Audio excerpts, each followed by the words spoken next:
More drama unfolds within the Justice Department, and it concerns a holdover from former President Obama's administration. One person, in particular, was just revealed to be allegedly hiding payments that went to his wife.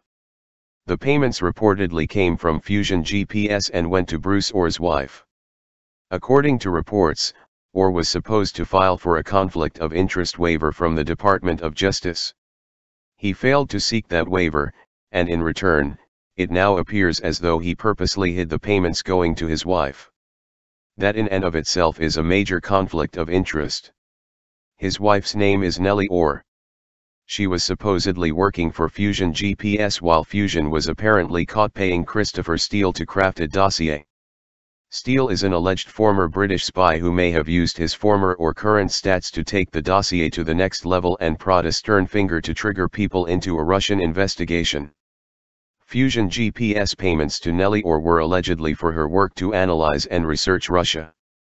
This may have been in connection with the false concept of Russian collusion and now President Trump and the 2016 presidential election. As most people are aware, the only conspiracy there's been evidence of so far is between Democrats and the Russians, but there's no evidence that Trump was involved in anything. Trump has been president for over a year, and there's still no evidence of him participating in wrongdoing or collusion that would interfere with the 2016 election. Meanwhile, the Orrs were reported to be in connection with the dossier, Fusion GPS, and provoking the Russian investigation that they may have hoped was the dagger in Trump's back.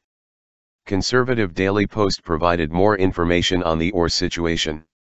Top Justice Department official Bruce Orr failed to disclose that Fusion GPS was paying his wife and didn't seek a conflict of interest waiver from the department. Bruce Orr was demoted from his post as Associate Deputy Attorney General in early December after an internal probe revealed that he failed to disclose on 2 occasions that his wife was working with Fusion GPS. More importantly, Nellie Orr was being paid by Fusion GPS to conduct analysis and research on Russia. Falsifying government ethics forms and documents can result in jail time if an individual is convicted. Congressional documents and memos reveal Fusion GPS hired Steele to compile his anti-Trump dossier. Fusion GPS was given more than $9 million to fund efforts to compile the dossier by former Secretary of State Hillary Clinton's 2016 campaign and the Democratic National Committee. In order to trigger the Russia investigation, Fusion GPS likely used Nellie Orr to give the dossier to Bruce Orr, who then used his senior status at the DOJ to lay the foundation for the Russia probe. The FBI then took the dossier from the DOJ and obtained a warrant from the Foreign Intelligence Surveillance Court to spy on Carter Page, a volunteer to Trump's 2016 campaign. This paved the way for Special Counsel Robert Mueller to take over the Russia investigation.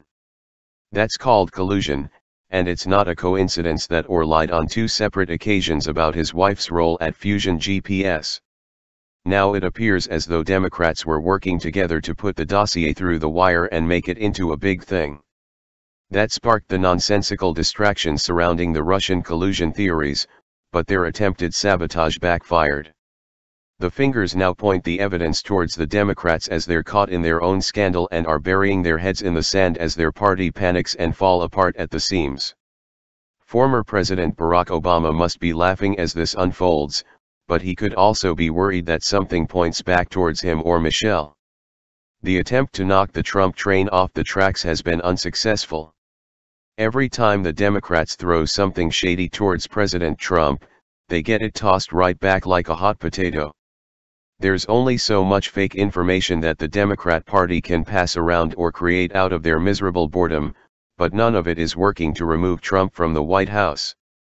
If anything, it's making Trump into a stone-cold lockpick of the week for the 2020 election. Everything the Democrats have done to Trump has made him stronger.